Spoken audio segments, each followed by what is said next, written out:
আসসালামু আলাইকুম। হ্যালো বন্ধুরা, কেমন আছেন? আল্লাহর রহমতে আমি ভালো আছি। আমি একজন কৃষক। আমি একজন বাংলার কৃষক।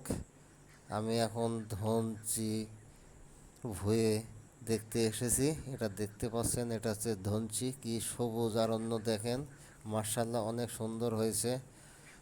প্রকৃতি একই বলে সফলতা।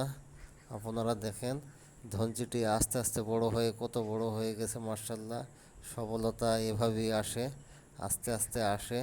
সেটাকে আমরা বড় যখন হয়ে যায় তখন আমরা এটাকে সফলতা ধরে নিই।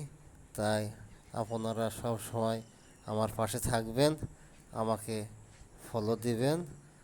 আপনাদের সাথে আমি সব সময় কাজ করব। আমার যদি কন্টেন্টটা ভালো লাগে তাহলে আপনারা অবশ্যই কমেন্ট করবেন। তাই আমি এখন